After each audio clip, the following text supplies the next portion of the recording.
Amém? Nós vamos ler o texto de Atos, irmãos, capítulo 21, verso 7. A igreja abre. Enquanto os irmãos abrem, eu quero oficializar a todos os nossos queridos irmãos que estão nos acompanhando pela internet, pelo horadaverdade.com, emissora dessa igreja, ao vivo. Estamos em transmissão direto da sede desse ministério em São Paulo. Hoje é dia 5 de fevereiro de 2015. Amém? Que Deus abençoe a todos os nossos irmãos que estão participando dessa campanha. Jesus quer te dar água para beber. 5º dia dessa campanha. Tenho certeza, amém, que os meus irmãos já têm muito testemunho para contar. Amados irmãos, Atos 21, amém, verso 7, que diz o seguinte: E nós, concluída a navegação de Tiro, viemos a Ptolemaida, e havendo saudado os irmãos, ficamos com eles um dia. E no dia seguinte, partindo dali, Paulo e nós que com ele estávamos, chegamos a Cesareia, e entrando em casa de Felipe, o evangelista, que era um dos 7, ficamos com ele. E tinha este 4 filhas virgens que profetizavam. E, demorando-nos ali por muitos dias, chegou da Judeia um profeta, por nome Ágapo, e vindo ter conosco, tomou a cinta de Paulo, ligando-se em seus próprios pés e mãos, e disse: Isto diz o Espírito Santo: Assim ligarão os judeus em Jerusalém o homem de quem é esta cinta, e o entregarão nas mãos dos gentios. E ouvindo nós isto, rogamos-lhes, tanto nós como os que eram daquele lugar, que não subisse a Jerusalém. Mas Paulo respondeu: Que fazei vós, chorando e magoando o meu coração? Porque eu estou pronto não só a ser ligado, mas ainda a morrer em Jerusalém, pelo nome de nosso Senhor Jesus. E como não podíamos convencê-lo, nos aquietamos, dizendo: Faças a vontade do Senhor. Amém, cenáculo. Quem crê nesta palavra, dá glória a Deus. Quem crê, dá glória a Jesus, cenáculo. Pode estar sentado. Deus abençoe toda a igreja em nome de Jesus. Aleluia. Amém. Amados, o Senhor nos chamou para uma consciência viva.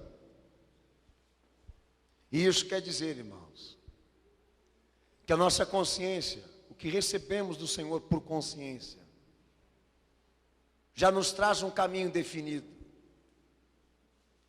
E o nosso desafio é trilharmos nessa retidão como o Senhor nos pediu. Então, por isso, o que vai ser pregado hoje aqui nessa noite é um exemplo do que Deus deu quinta-feira a essa igreja por lição.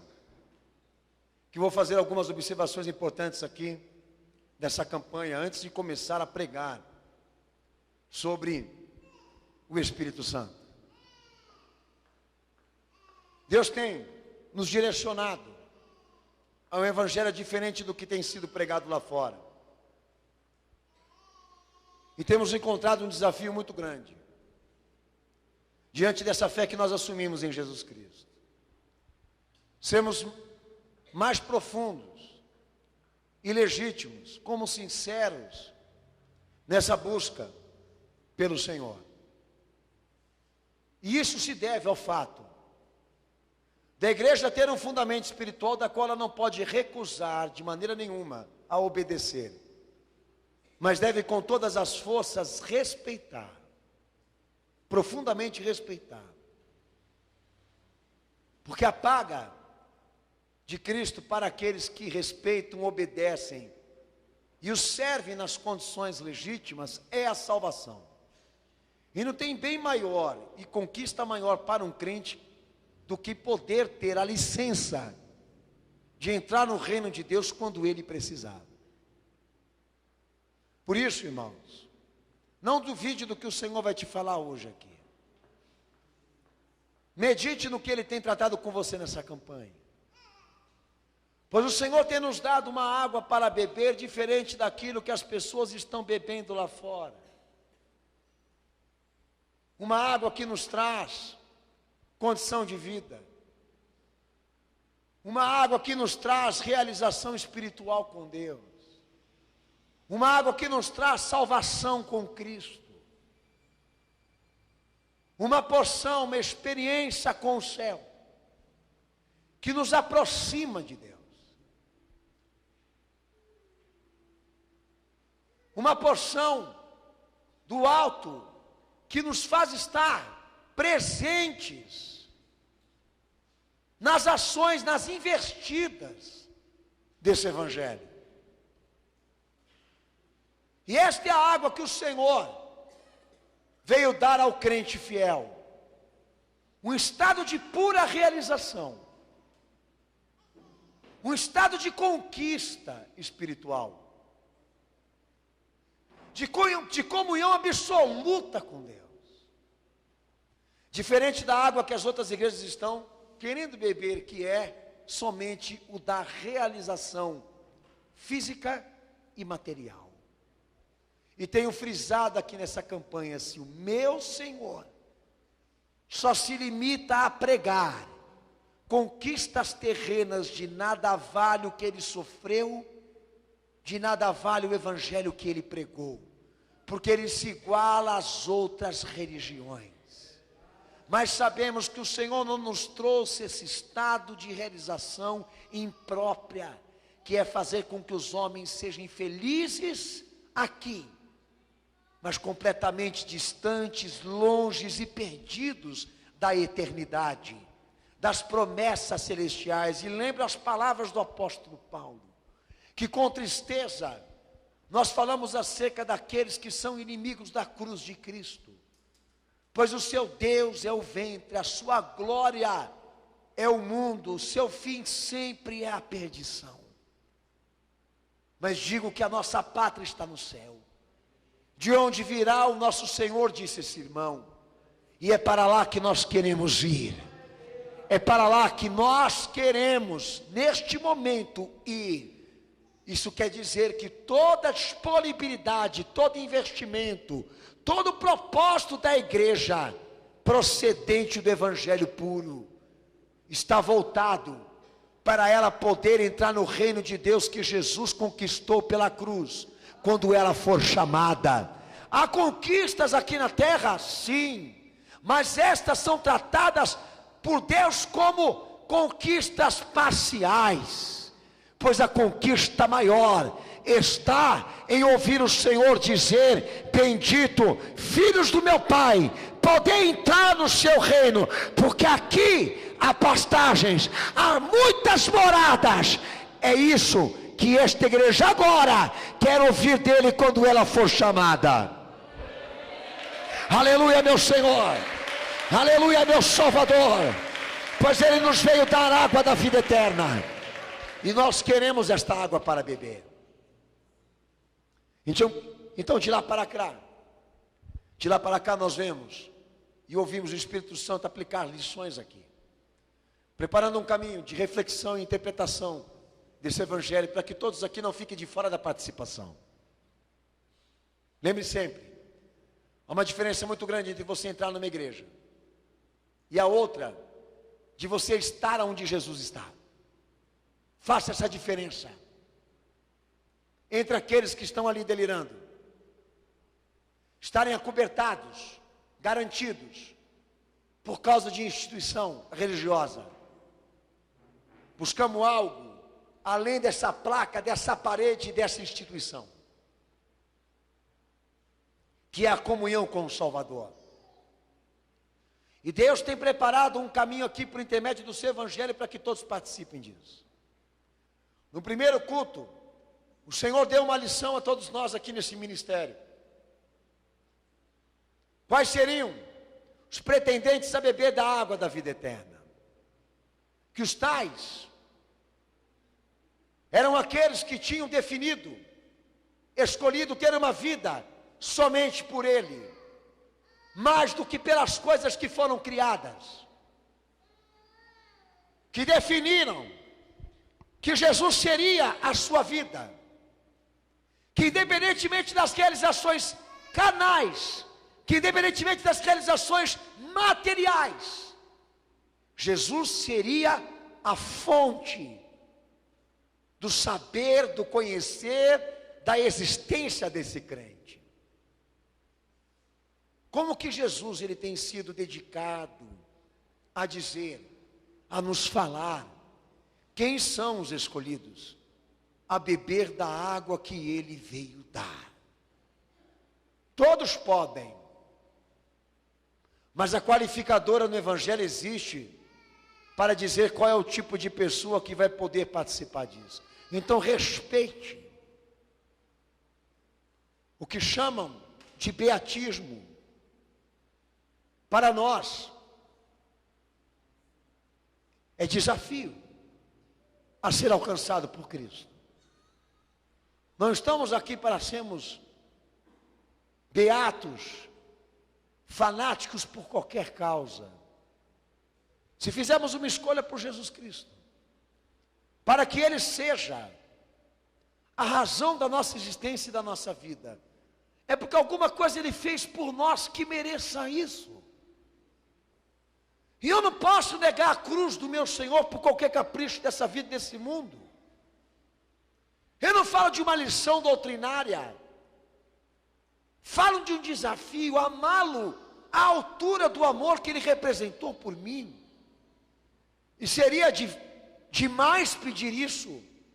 Aqueles que levam o nome dele sobre a camiseta, sobre o seu carro, sobre outros lugares.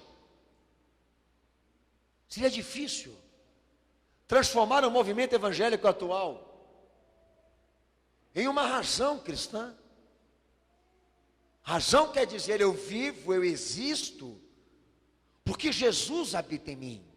E como já dizia Paulo, sem isso, miserável homem sou, e quem me livrará da destruição e do corpo dessa morte?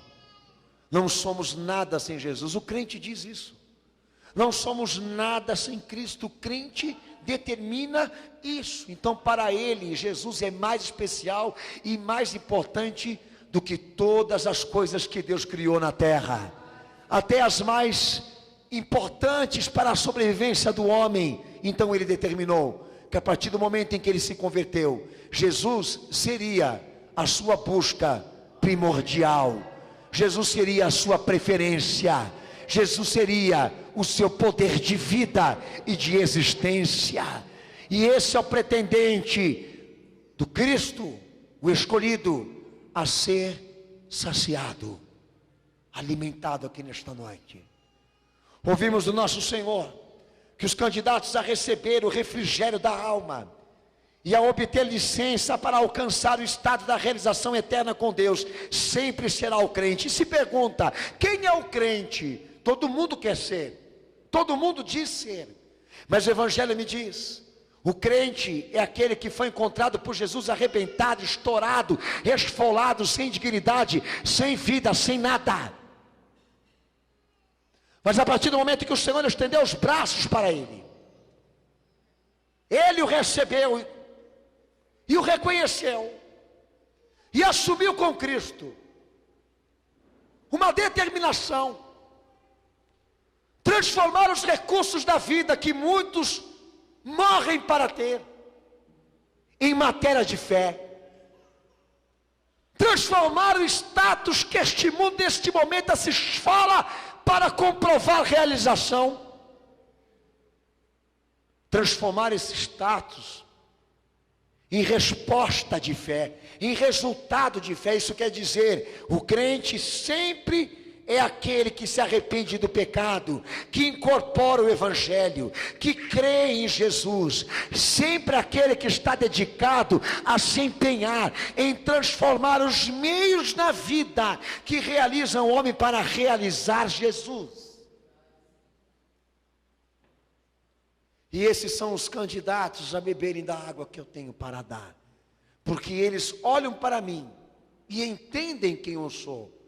E quando eles vêm a mim, eles não me pedem da água da terra, eles me pedem da água que está no céu. É isso que nós temos ouvido do nosso Senhor aqui.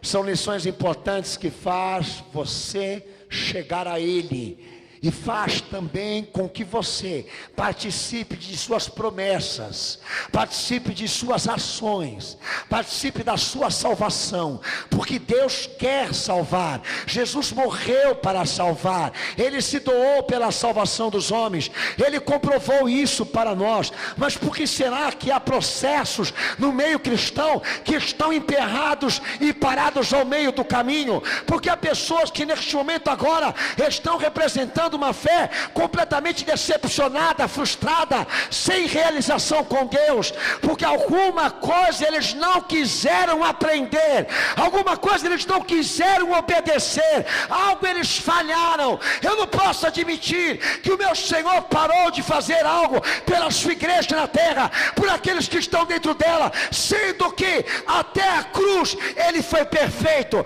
Ele foi melhor do que todos, Ele cumpriu ao extremo, Ele foi ao profundo pelas nossas vidas. Por que agora eu duvidaria dele? Por que eu suspeitaria do seu amor? Por que eu lançaria suspeita à sua ação de graça, para chegar hoje aqui e dizer que a fé não funciona para mim? As lições existem no Evangelho para você aplicar, porque Deus não dá resposta para quem é infiel. Ou você aprende isso por bem, ou você vai aprender pelo mal. No último culto dessa quinta-feira, ouvi meu Senhor falar sobre uma das maiores promessas da igreja, que é o Espírito Santo. Promessas que incluem nova criação, novo ser, serviço de fé, inspiração na palavra que essa igreja prega, produção de santificação. Mas eu não vi em momento nenhum meu Senhor incumbir esta exigência de que este esforço, de que essa competência parta de nós.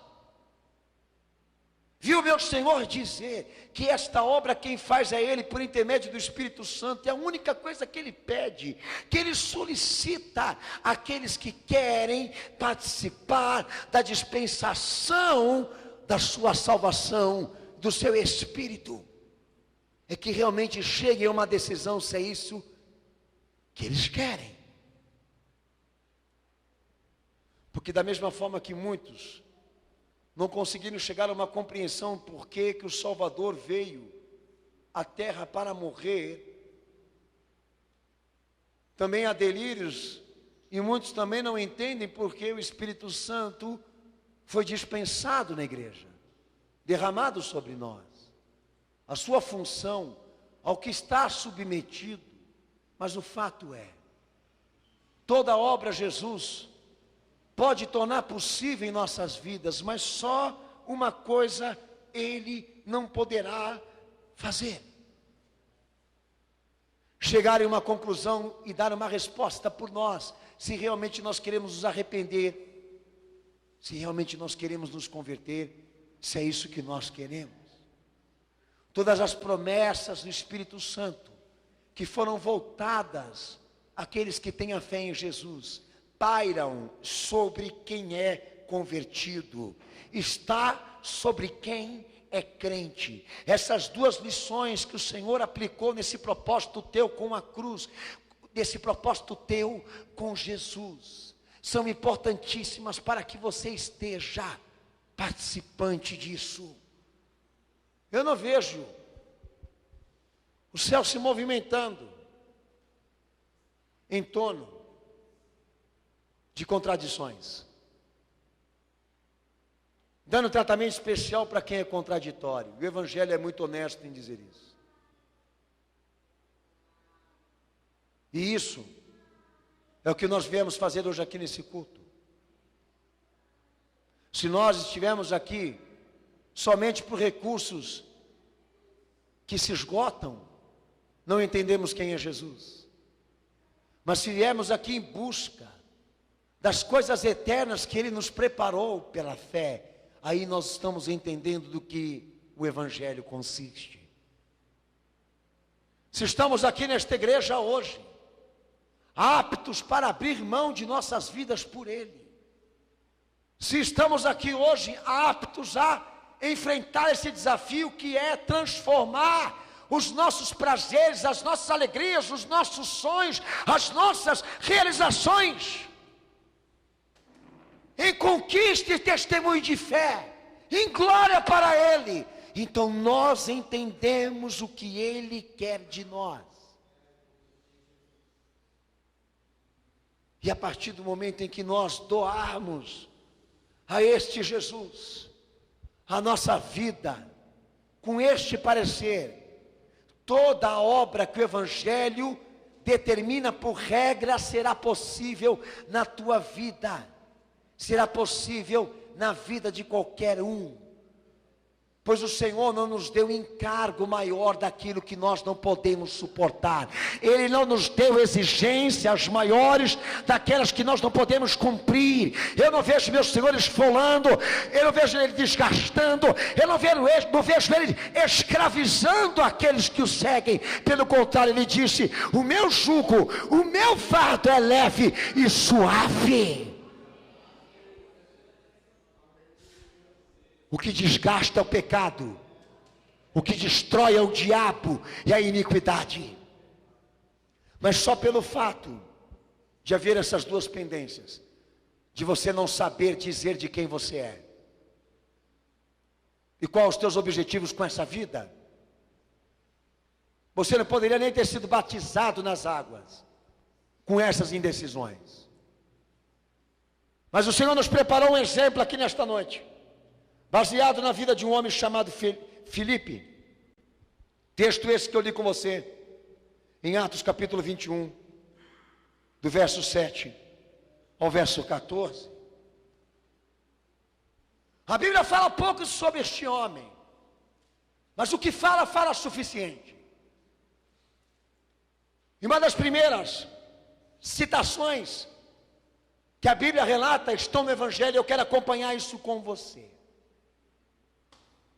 E lá no texto de Mateus 10, versículo 3, Mateus 6, 5, Mateus 12, 21, Mateus 14, 8, a palavra de Deus fala que Filipe era um discípulo de Jesus. Um discípulo de Jesus. A Bíblia está aí para você confirmar. E que foi por sua influência que Natanael também seguiu o Senhor Jesus, conforme segue João 1,43. É importante esse dado da vida desse homem, pastor? Sim. Porque o que é um discípulo no Evangelho? É o indivíduo que abandona o seu parecer civil, humano, pessoal, individual, autônomo, para se prontificar em receber a doutrina, para estar apto para receber o ensino do Salvador. Então o fato dele ser discípulo, quer dizer o seguinte, que ele era um dos tais que determinou servir, seguir e obedecer Jesus. Ao ponto de influenciar alguém que ele conhecia a também ser seguidor do Salvador. Isso está em João 1,43. E lá em João 1,45, a palavra de Deus fala que ele também era um obreiro pessoal dedicado e crente no messianismo de Jesus. Como segue João 12, 21 e 22.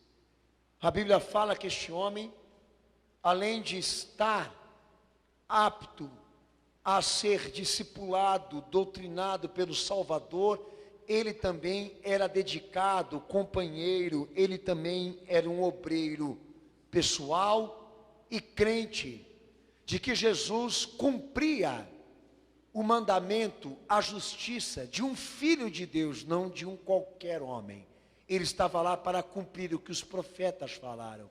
E deixa claro lá em João 1,45, quando ele diz aos que o conheciam, que Jesus era o Messias, que ele era quem aquele Moisés havia testificado.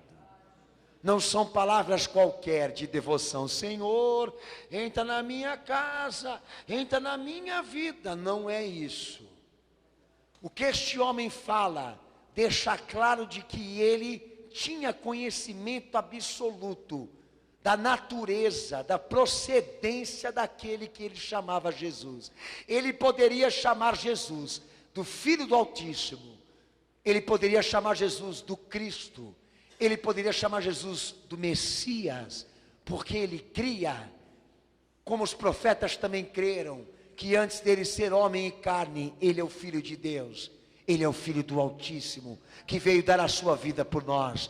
E isso encheu este homem de graça, encheu ele de devoção, de vontade, de anseio, de dedicação, não só em se tornar um discípulo, como também se tornar um obreiro pessoal e crente em Jesus, crente nele. Mas há uma coisa interessante que a Bíblia também fala de Filipe, que mesmo ele sendo um discípulo, um obreiro, um crente em Jesus, ele também era lento para compreender a verdade que Jesus pregava. João 14:8, ele tinha problemas de compreensão. E lá no texto de João 6:5, também diz que esse homem não tinha habilidade de fé para sugerir ao Senhor como suprir o alimento daquelas 5.000 almas, que o Senhor indagou, como nós vamos corresponder? Como nós vamos solucionar o problema dessas vidas? E ele se embaraçou, não sabendo orientar com propriedade de fé, como o Senhor deveria agir diante daquela situação. Mostra que esse homem tinha dificuldades, mostra que ele tinha barreiras para superar, mostra que ele tinha uma parte sua que ainda precisava ser transformada. Mas mesmo assim, mesmo ele não tendo habilidades de fé, mesmo ele não tendo compreensão profunda de tudo aquilo que Jesus falava, para ele estava certo de que ele iria ser um discípulo de Jesus, um crente e um obreiro devoto desse Senhor. Para ele não restava dúvidas. Ele estava determinado a cumprir as 2 lições que Deus colocou por desafio a você nessa campanha. Não pensar se, mas declarar isso, de que a partir de hoje, a minha vida será para servi-lo. O meu desafio será tornar Jesus Cristo a minha forma e o meu meio de vida. Independentemente das conquistas materiais, independentemente das satisfações humanas e físicas e carnais. Ele, como os crentes que o Evangelho registra, não tinham dúvida que Jesus era o recurso que eles precisavam para sobreviver, para viver, para existir. Tem uma coisa que talvez você não conseguiu responder. Antes de Atos não havia uma preocupação de Cristo com a fragilidade, ou até mesmo com a incompetência deste homem, no que ele realizava para Jesus. Mas só o fato dele ter a primeira lição, só o fato dele ter essa crença, só o fato dele ter esse parecer, já o tornava especial. E ele estava lá para representar isso que talvez hoje, aqui nessa noite, você não possa fazer. Filipe ainda não era feito de uma compreensão absoluta. Ele não tinha ainda habilidade de fé. Mas em compensação, pelo fato dele ser um obreiro dedicado, um crente em Jesus, deixar claro que ele pegou todas as oportunidades que o mundo e a vida promovia para ele, para reverter para Cristo e glorificá-lo. Meus amados irmãos, vocês não sabem, vocês não têm noção, gostaria que tivessem, do que seria ter uma vida com Cristo absoluta. Literalmente, quer dizer o seguinte: o que seria ter uma vida com Jesus agora, presente aqui em pleno século 21? Você reclama do pastor e da igreja? Mas só o fato desse homem ser obreiro da causa, estar lá onde o Senhor estava, estar sempre ao serviço, estar sempre pronto a servi-lo, mostra que esse homem não tinha mais tempo para si mesmo, não tinha mais tempo para os seus negócios, não tinha tempo mais para os seus sonhos, ele tinha se esvaziado por completo. O seu caminho diário era Cristo. E a Bíblia faz questão de fazer essa referência aqui para te dar o choque dessa realidade. Olha, Senhor, me dá da água para beber. É uma promessa. Deus quer que você alcance esse estado de realização eterna com Deus, porque Jesus deu a vida por isso, mas em compensação, isso não vai sair das Escrituras para Deus. Isso vai sair das Escrituras para você. Provar ao teu Senhor que a parte que Ele te deu para você cumprir, você não abriu mão. Que o que compete a mim e a você, exercer na nossa capacidade humana, até a mais limitada, você exerceu. Porque antes de chegar em Atos, Filipe era isso aqui. A história dele não começa quando o Espírito Santo é dispensado e todos falam em língua estranha e são cheios do Espírito Santo. A história desse homem, com a salvação de Jesus, começa no fato dele se entregar e se abster das suas vontades, para tornar Jesus o seu caminho, a sua verdade e a sua vida.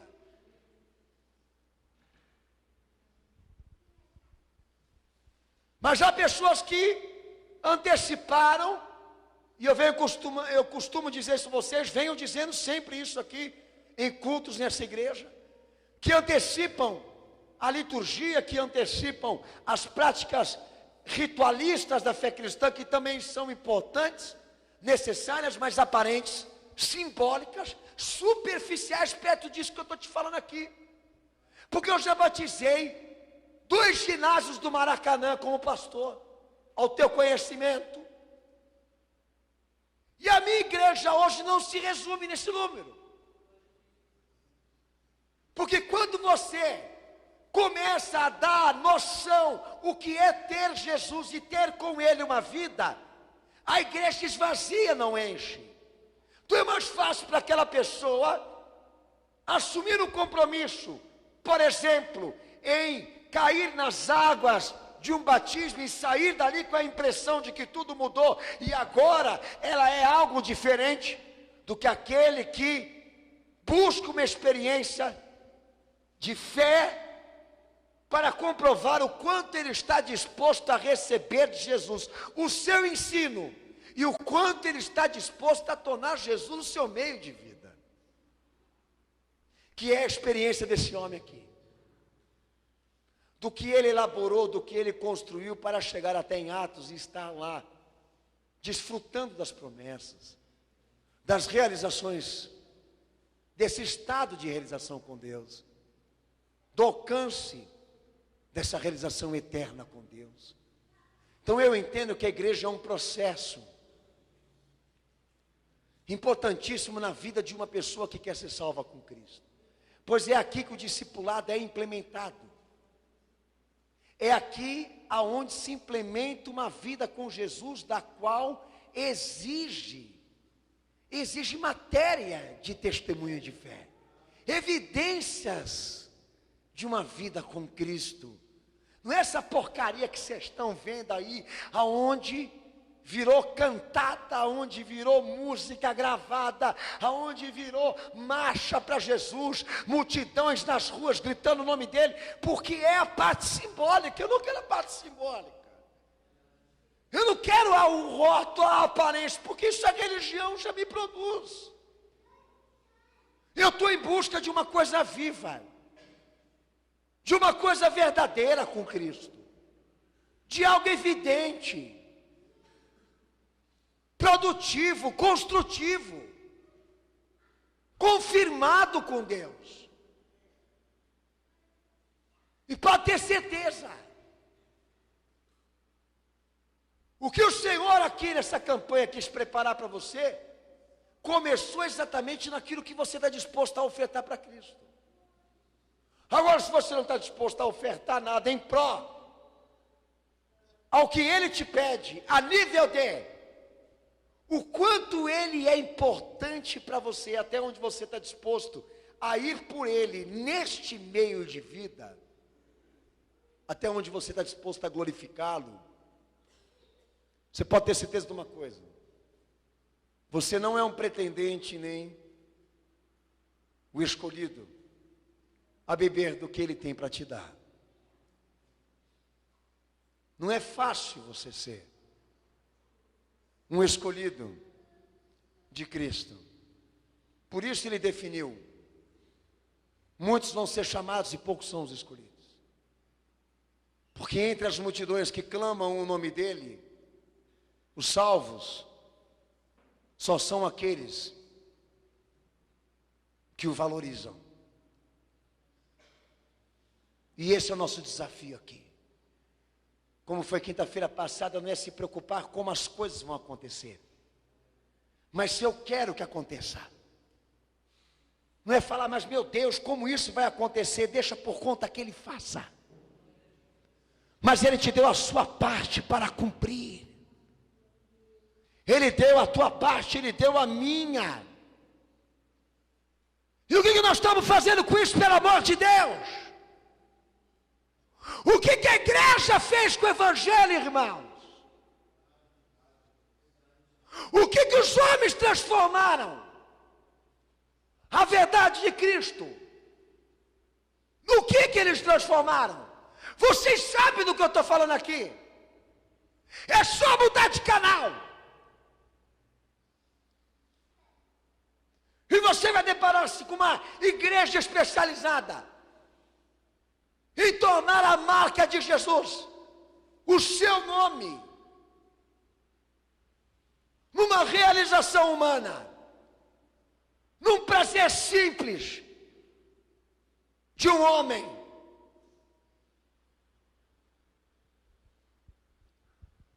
E quando nós tentamos levantar uma igreja aqui para um nível maior,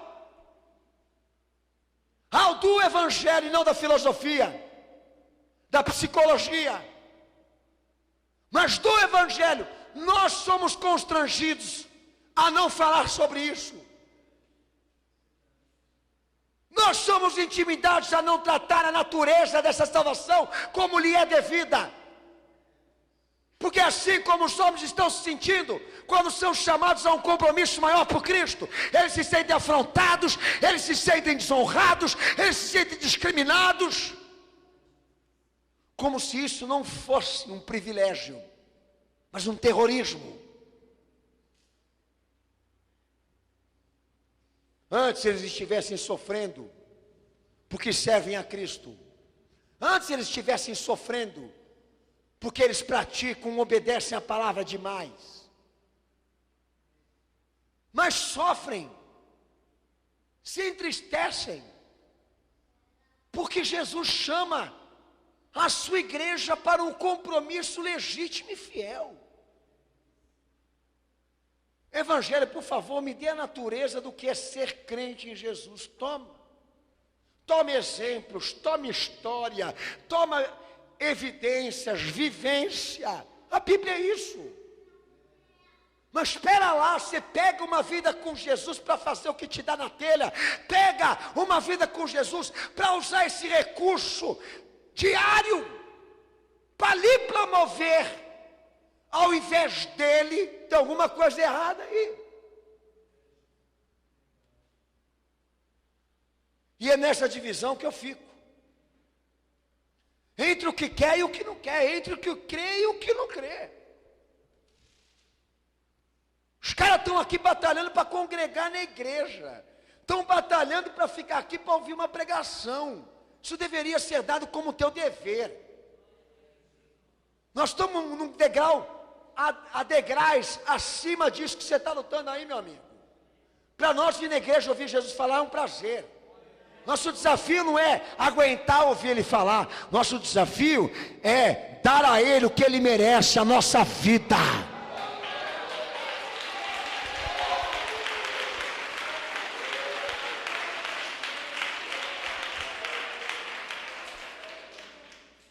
É como Pedro antes de Atos. Você vê um homem totalmente diferente daquilo que Atos dos Apóstolos relata. Mas mesmo com a sua fragilidade, com os seus defeitos, com as suas, com os seus problemas espirituais, era um homem certo. Ele queria, ele buscava, mesmo com conflitos. Ele foi um daqueles que gritou no meio do povão lá, que seguia Jesus: nós não sabemos para onde ir. Se só o Senhor prega a palavra da salvação e da vida eterna. Sempre apto, sempre pronto, sempre presente. Antes que a dispensação chegasse e que a igreja viesse a tomar da água do céu. Estude o caminho desses homens. Investigam o que eles foram antes da comissão do Espírito Santo. Antes deles viverem literalmente o que Deus havia prometido. Foram homens dedicados a construir uma vida com Cristo, que talvez você não tenha para oferecer aqui hoje. Guarda isso. Filipe, que a Bíblia tem prazer de anunciar em Cristo, não é o homem envolvido com o Espírito Santo, é o homem envolvido com o Salvador. Um discípulo, um obreiro, um crente, que tinha Jesus como sua realização única. Um homem que não era dado à ambição, um homem que não era dado a caprichos humanos, a vaidades específicas, um homem que não era dado a culto e ritual do corpo, das coisas terrenas. Aonde Jesus estava, ele estava, e a Bíblia deixa claro isso. Jesus era o seu caminho, Jesus era a sua vida, Jesus era a sua verdade. Era um pretendente, era um escolhido a beber da água do céu quando ela fosse derramada pelo Espírito Santo. E nós não podemos ficar aqui balangando o berço e dizendo assim: ai Senhor, até quando? Ai Senhor, até quando? Você não tem que vir aqui hoje perguntar como Deus vai fazer, isso compete Ele a dizer. Você tem que vir aqui hoje, dar um parecer, uma resposta para o teu Senhor. Cadê a tua parte? Cadê o que você deveria ter feito por Ele? O que você veio trazer hoje de consistência, de material, de testemunho, de resultado de fé? Cadê?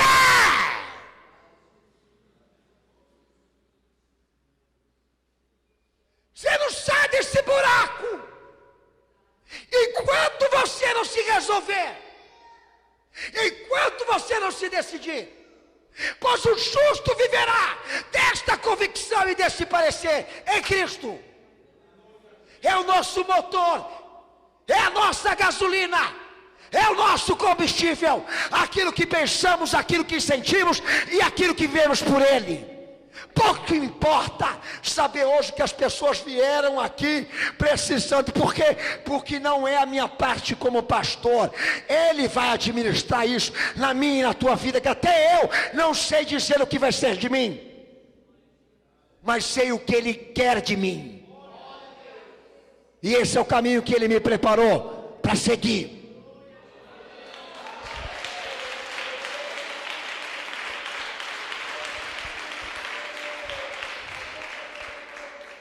Então lá em Atos 6:5, entra o cuidado especial de Deus em tornar possível a obra do Espírito Santo. a obra de um crente, de um cristão perfeito. E não adianta a gente ler o livro de Atos para frente se nós não entendemos o que aconteceu no Evangelho. Porque Atos quer dizer Pentecoste, e Pentecoste quer dizer a colheita do que foi semeado. O livro de Atos está completamente direcionado, relacionado ao fato da cruz e do arrependimento e da conversão daqueles homens a Jesus. Entenda, Atos não existiria na vida da igreja se Jesus não subisse e se aqueles homens não estivessem como ele pediu. Pelo amor de Deus, não cai na besteira de acreditar que esta água eu encontro em qualquer fonte, que esta água qualquer um pode beber, que esta água cai de qualquer jeito do céu e quem tiver aqui embaixo aqui, pega a fila. Entendeu? Abre a boca e recebe o que Deus está te dando. O Espírito Santo e as promessas do reino não são assim não. Homens que se caminham para atos espirituais, que são encaminhados para os atos do Espírito Santo, foram preparados antes para isso. Alcançaram a dignidade desse pretendente, desse escolhido, desse convidado a participar das promessas do céu. Minha trajetória começa aí, no que ele precisa fazer por Jesus. E lá em Atos 6:5, esse homem já é visto como diácono evangelista, um dos 7 oficiais da igreja de Jerusalém. Lá em Atos 8:26, já estava Felipe confirmado no Espírito pela igreja, com evidências. Em Atos 8, versículo 5 ao versículo 13, depois da morte de Estevão, o mártir, sua pregação foi respondida por Jesus em Samaria. Em Atos 8:34, vemos um Filipe, pregador da palavra, conduzido o Espírito Santo em Atos 8:26 ao 38, a evangelizar um eunuco para se tornar um servo de Cristo, ao ponto também de batizá-lo. Em Atos vemos um Filipe recebendo experiências com o Espírito Santo, ao ponto de ser transladado até uma certa vizinhança, como Atos 8:39 ao 40 também testemunha. Um homem com serviços de fé, diretamente relacionado com Deus, inspiração poderosa do Senhor estava sobre a sua boca, um homem de transformações, um homem de testemunho, e que a Bíblia em Atos 21:8, que é o texto que eu li com você, também mostra que ele tinha uma família crente como ele. 4 filhas virgens, cheias do Espírito Santo e profetizas. Sabe o que isso quer dizer? Que a obra de Jesus foi tão poderosa na vida deste homem, ele foi tão a fundo com Cristo naquilo que o Senhor tinha para ele, que esta obra chegou na sua casa, chegou na sua família, chegou entre suas filhas. Uma coisa que muita gente quer que aconteça lá, mas o segredo disso não é a areia, não é a água, não é a cueca do Valdomiro, não é a cruzinha, o sabonete, as iguarias místicas que a igreja lhe dá. Não são as músicas evangélicas que você põe para tocar. O segredo disso, e eu sempre digo isso, é se há um Filipe lá. Porque se essa ponta familiar estiver ligada com Cristo, as outras também serão. No dado momento, elas também serão trabalhadas. Pois a família deste homem aí, relatada na sua experiência com Cristo, é um testemunho para ele de como conseguir isso. E essa obra não começou dentro da casa dele, começou dentro dele. Mas é meio estranho, porque quando eles conseguem trazer alguém da sua família para a igreja, é porque a família não prega. Ou então, quando eles não conseguem trazer alguém da sua família para dentro da igreja, é porque a família pensa assim: mas por que eu vou entrar dentro daquela igreja lá? Se o membro da minha família aqui é o diabo aqui dentro de casa. Ou então, não entram porque estão sentindo que vão ser desafiados também quando entrar, que é natural, normal. Mas essa obra de Jesus que começa dentro de nós e contagia, passa, cria hereditariedade, influência, até dentro da nossa convivência, está aqui, ó, eu não estou inventando esse negócio. O Espírito Santo tem poder para fazer isso. Há um caminho para isso. É uma obra possível, mas a pergunta que Jesus faz aqui nessa noite é: mas em quem que eu começo? Porque esse cara com a cara lavada que vem aqui, dizendo que é crente, ele não tem uma vida comigo. Ele depois chega aqui, bota a foto da família, chega aqui, coloca a foto do filho, da esposa, do marido, não sei de quem, e pede por eles, sendo que nem ele foi salvo,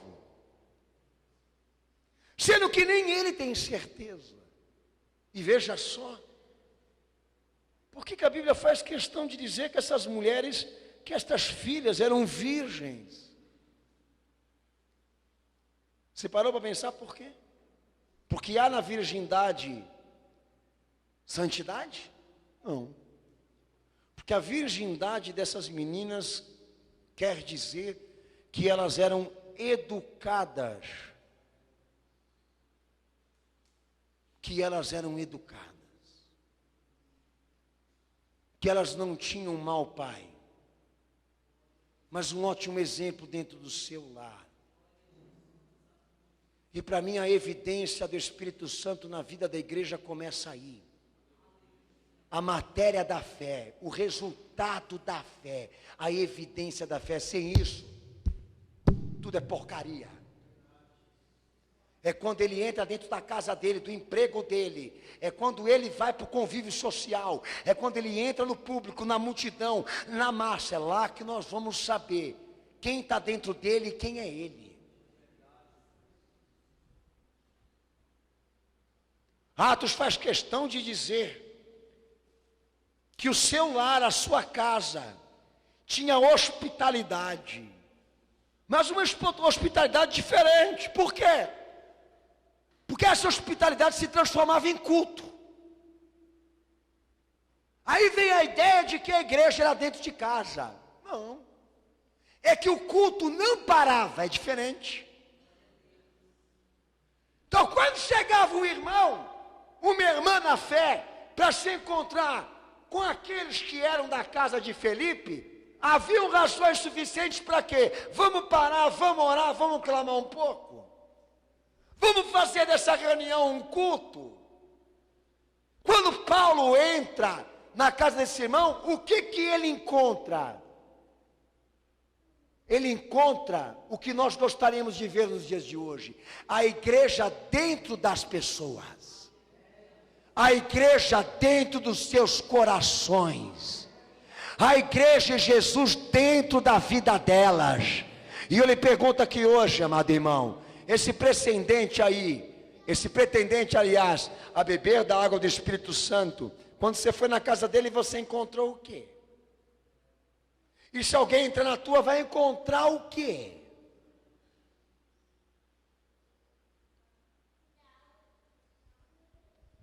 Então que história que é essa de transformar esse indivíduo crente, que só tem postura, que só tem vontade de Jesus quando ele entra aqui, porque a hora que ele sai pela porta da igreja, ele se transforma num outro ser. Para mim isso não pode ser aceito como crente, nem como cristão, nem aqui, hoje nessa noite, nem em outro lugar no Evangelho. Estamos desafiados a entender e a compreender que a obra do Espírito Santo é possível e fácil de acontecer desde que estas vontades pessoais que Jesus quer que você desempenhe, que você desenvolva e produza na tua vida, existam.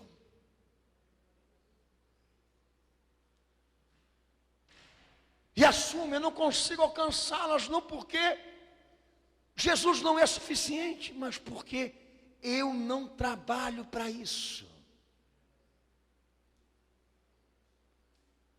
Se hoje Paulo fosse entrar na casa dos crentes, filho, ele ia estar orientado a entrar com um saco de lixo para levar um monte de tranqueira e porcaria que ele ia encontrar lá. Ia se deparar com crente assistindo novela, ia se deparar com crente na sala de bate-papo pornográfico, ia encontrar os crentes, entendeu? Conectados com o mundo, interagindo com a imoralidade, pensando em contas, em tarefas, em viagens, em satisfações. É raro hoje você ir na casa de uma pessoa que se diz crente, entrar lá dentro e sentir a presença de Jesus e ela te convidar para fazer um culto. Vamos orar, vamos clamar, vamos cantar um louvor, vamos buscar Jesus agora junto. Paulo, quando chega, se depara com essas moças, com essas jovens profetizando. Gente, o conteúdo da profecia da igreja lá atrás consistia em alertar e em preparar os crentes para sofrer a causa da fé, sem medo e sem covardia. Hoje você vai ver o conteúdo da profecia, o recado do Espírito Santo que Deus quer falar com a igreja, entendeu? Da vergonha. Porque são anunciamentos, todos eles, praticamente 99%, baseados em vaidades, em promoções humanas. Mas lá não. Filipe teve o privilégio de poder ter uma casa onde, quando alguém entrasse para ouvir um recado de Jesus, como Paulo necessitava, ia ter um manancial, ia ter ali um pouquinho desse recurso de fé inesgotável, que é Jesus. Mas eu tenho uma preocupação aqui. Eu e a minha casa serviremos ao Senhor.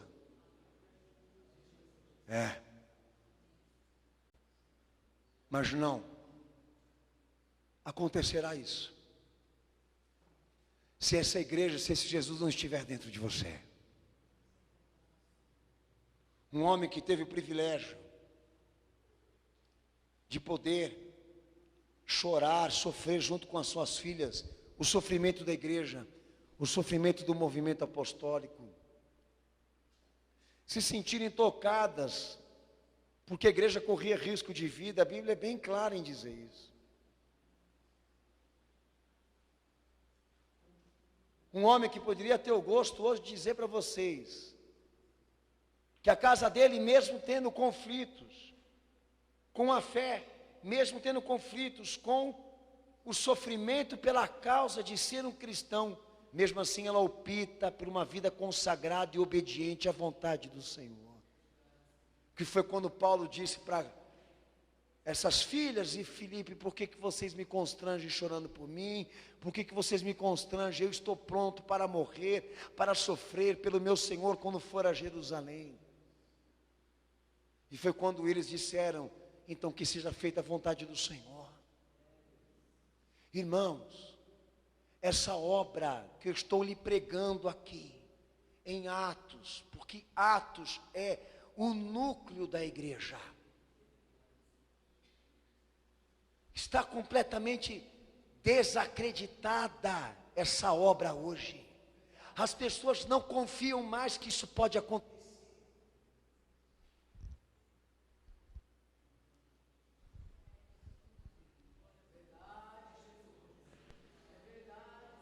As pessoas não acreditam mais que essa obra Deus possa realizar,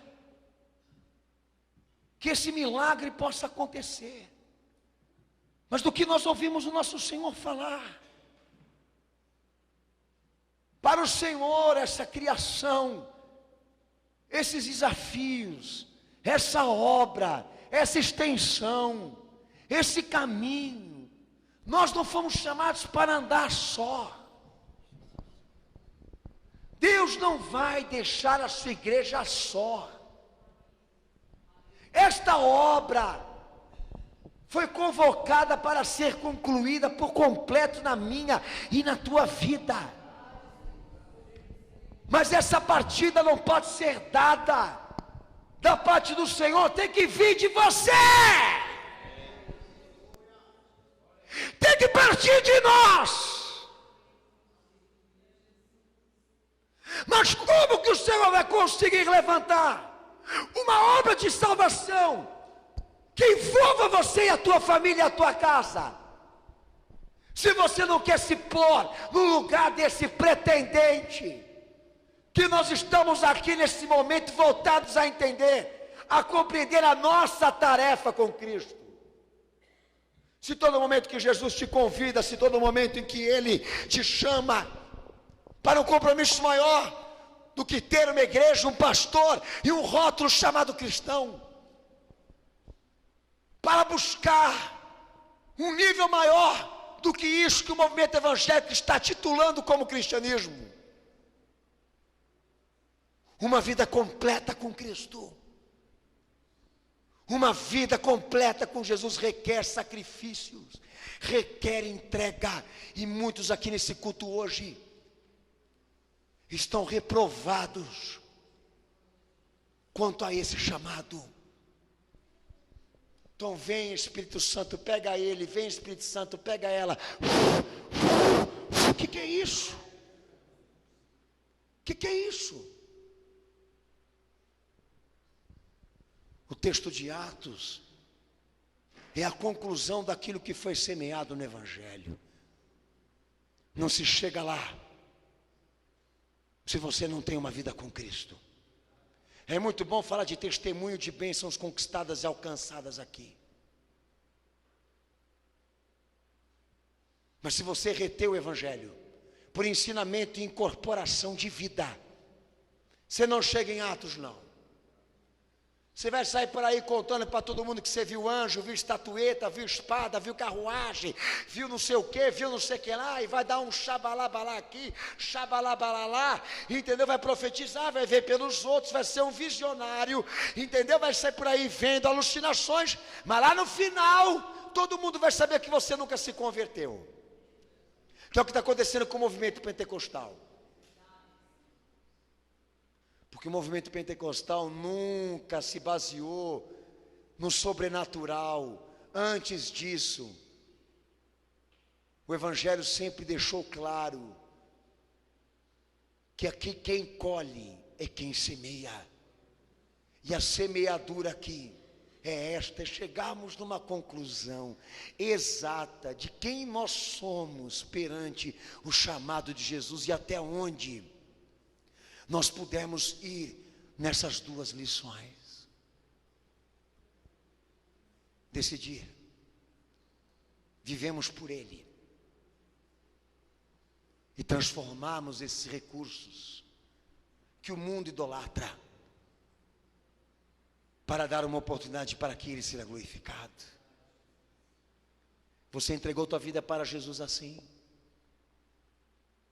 Ou só foi um banho de água? Por isso que você está podre, imundo e sujo. Não é porque a fé não funciona. É porque você decepcionou a fé. É que nem uma semente. Você quis mudar a genética dela, mas chegou na conclusão de que você não pode mudar. Porque ela é ela mesmo. Está em formato absoluto. É pequena, mas é poderosa na produção. Eu entendo que hoje aqui nessa noite o Senhor preparou uma forma de mudar a tua vida. Preparou uma forma de fazer algo por você. Sabe qual o cenáculo da fé? Te esperar para ver o que você vai fazer depois desse culto hoje. sabendo o que você vai dizer a ele hoje. Vamos ver o que ele vai falar para mim hoje. Porque o último culto que ele teve aqui, ele disse assim: amém, Senhor. Amém, Jesus. Eu quero. Sai pela porta, o diabo entra, ele volta a ficar incorporado pelo cão. No próximo outro culto ele vem: amém, Senhor, amém, Jesus, é isso mesmo, fala, Deus, fala, Senhor, aleluia, glória a Deus, manto, terra, pranto, fácil, Anastácio. Sai pela porta da igreja, o diabo pega ele. Daí amanhã ele vai chegar na conclusão de que a melhor coisa é continuar a ser gay, a melhor coisa é continuar adúltero, a melhor coisa é conversar com o corpo. Entendeu? Entender o corpo, as necessidades fisiológicas, e abrir um precedente para filosofar, para ser poeta, como os demais estão sendo com o cristianismo. Porque ele não foi competente em amar Jesus como Jesus amou ele. E agora a pregação dele consiste nisso. Sabe o que eles estão falando para os pregadores radicais? Sejam mais humildes. É o que eles falam para mim. Evangelho é humildade, pastor. Olha, não está em juízo a minha humildade, o meu temperamento, mas o que você vai ser. Seu grito. Não está em jogo aqui seu grito. Pá!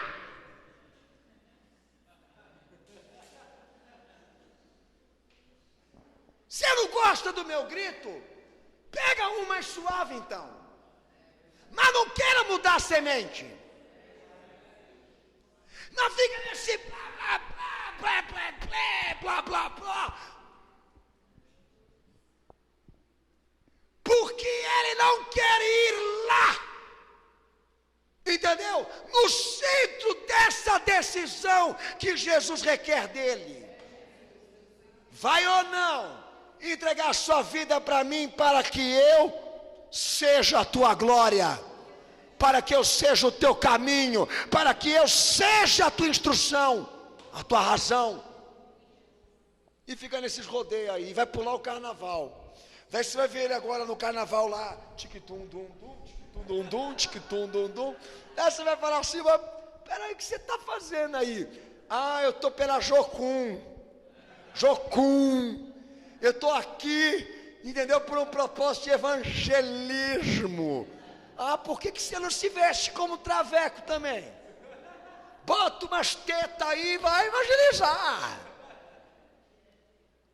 É esse evangelho que nós estamos vendo aí. Vem que Jesus é quentinho. Vem que Jesus é gostoso. Vem que Jesus te ama. E dai a mão. E dai a mão. Vamos se amar. Vamos se amar. É só isso que eles sabem falar. Deus é amor. Deus é amor. Parece papagaio. Deus é amor. Lorô. Lorô.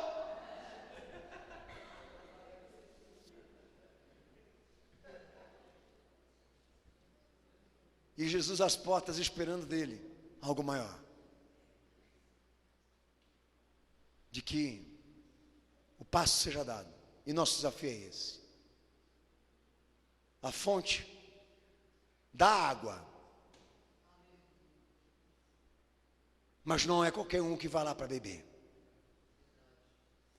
E para a samaritana começar a sonhar com isso, a buscar a mulher que ia se doar a isso, a entrar no universo do evangelho, a receber o que Jesus tinha para dar, ali sentadinha, aonde tinha a água dos homens, a água da terra, a água que Deus criou.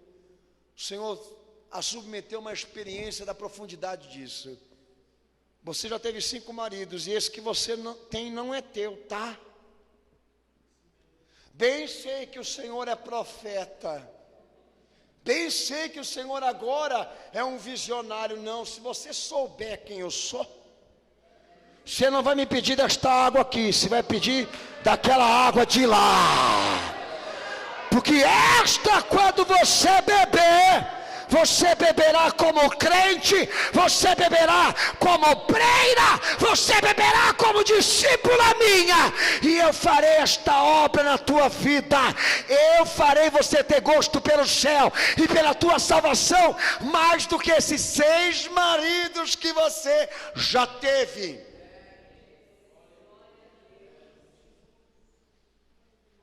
E a Bíblia não fala o que aconteceu com ela, mas fala o que aconteceu com Filipe. Prova que a obra será realizada pela competência do Espírito Santo, amando do Senhor Jesus, não é um problema para nós aqui. O desafio aqui, o problema maior, é saber de quem você é e qual é o teu Deus e quem forma o teu caminho. Você pode me dizer isso hoje? Pode provar alguma coisa que te faz ser cristão? Se você buscar e não encontrar, a melhor coisa é você lavar a tua cara, se enxergar e procurar resolver tua situação com Ele hoje, aqui e agora. Porque daqui para frente desse culto hoje, alguns instantes vão ser disponibilizados aqui, para que o homem cumpra a sua parte e não fuja dessa responsabilidade. Abrace. Vivi a minha vida toda por mim, pastor, então muda.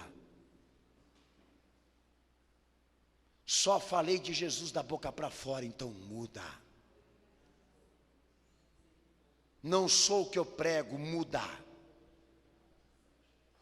É teu desafio hoje. Dizer a Ele que você vai viver por Ele. E a vida que você tem agora, o restante dela, você viverá para glorificá-lo. E se você tiver isso, você pode ter algumas partes ainda não resolvidas, mas não vai ser problema para Ele, porque essa obra Ele vai ter gosto de fazer na tua vida, só pela presença dessa fé, dessa crença, desse amor, dessa devoção, desse interesse. Pastor, eu não consigo. Continua. Eu não me sinto ainda. Continua. Não desista. Não pare no caminho. Não pare pelo meio. Não aceite ficar jogado pelo caminho, como um derrotado, um covarde. Marche, soldado, marche, pois o teu general manda você marchar. Senhor, me dá dessa água para beber. Há muita água para você beber aqui. Mas você quer beber? Você quer dessa água? Você tem sede dela? Abaixa tua cabeça, fecha teus olhos.